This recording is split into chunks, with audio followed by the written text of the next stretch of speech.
The air in our apartment felt thick, like it was holding its breath. My fingers trembled as I stared at the open diary on Emily's desk, its pages splayed like a confession she hadn't meant to share. Her familiar, looping handwriting sprawled across the paper, but the words, those jagged, intimate words, sliced through me like a blade. Last night with him felt alive, like I'd forgotten how to breathe until he touched me.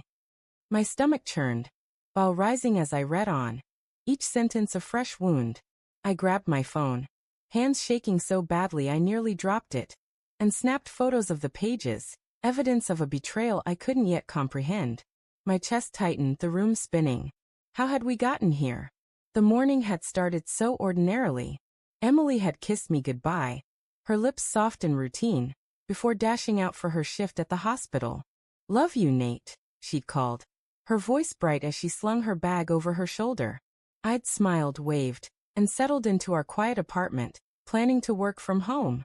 But the silence felt heavier than usual, pressing against my skin. I wandered to her desk to borrow a pen, and there it was, her diary, left open like an invitation to ruin everything. I shouldn't have looked. I knew it even as my eyes scanned the first line. But the words hooked me, pulling me into a story I didn't want to know. "He makes me feel seen," she'd written. "Not like Nate, who's always so steady." Steady? The word stung, a quiet accusation. Was that how she saw me? Safe, predictable, boring? My pulse hammered in my ears as I read more. Each entry a step deeper into a secret life.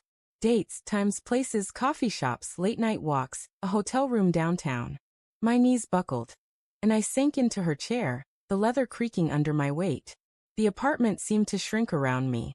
The ticking of the kitchen clock grew louder, a relentless reminder of time slipping away. I wanted to scream, to call her, to demand answers, but my throat felt sealed shut. Instead, I kept reading, torturing myself with every detail. "I know it's wrong," she wrote, "but I can't stop. He's like a drug." Guilt flickered in her words, but it wasn't enough to dull the rage bubbling inside me. Who was he? A coworker? A friend? My mind raced through faces. Her colleague Mark, always too friendly. The guy from her book club who lingered too long at our door. Each possibility twisted the knife deeper. I stood, pacing the hardwood floor, my footsteps echoing in the empty space. The photos on the walls, us laughing at the beach, our arms tangled in a moment of joy, felt like lies now. Had she been with him then? Was every memory tainted?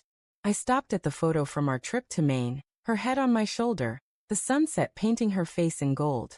My fingers brushed the frame, and for a moment, I wanted to believe this was a mistake. Maybe I'd misread. Maybe he was a metaphor, a fictional character in her writing.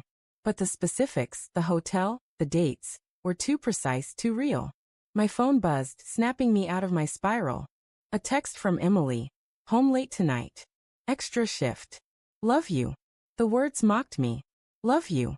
How could she say that while living this double life? My fingers hovered over the keyboard, itching to confront her, but I stopped. What would I say? "I read your diary."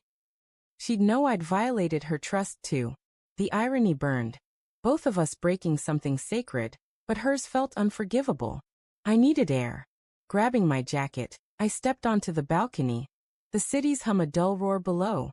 The October chill bit at my skin, but it couldn't numb the ache in my chest. I replayed our last few months, searching for clues.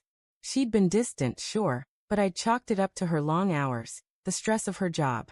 There were moments, though, her phone buzzing late at night, her quick glances away when I asked about her day. Small things I'd ignored, rationalizing them as nothing. Now they screamed betrayal. Back inside, I returned to the diary, unable to stop myself. One entry dated a week ago made my heart stop. I told him about Nate. He says I deserve more. Deserve more? The words echoed, each one a blow. I'd given her everything. My time, my heart, my future. We talked about marriage, kids, a house with a yard. Was that not enough? Doubt crept in, insidious and cold. Maybe I wasn't enough. Maybe I'd failed her in ways I couldn't see. The front door clicked open, and my breath caught. Emily wasn't supposed to be home for hours. "Nate!" Her voice called, soft but tired.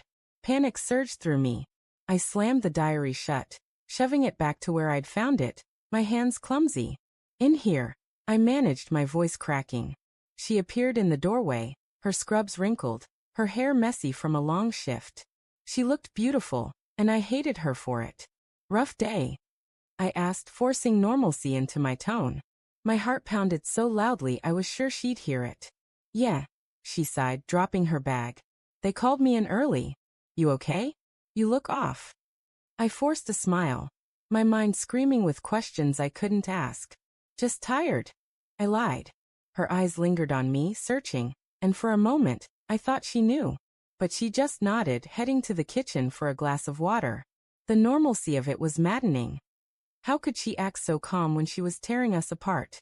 That night, I lay beside her, staring at the ceiling while she slept. Her breathing was soft, steady, but it felt like a stranger's. I wanted to shake her awake, to demand the truth, but fear held me back. What if she admitted it? What if she didn't? Either way, the life we'd built was crumbling, and I was too paralyzed to stop it. The next morning, I packed a bag. Not much, just enough for a few days.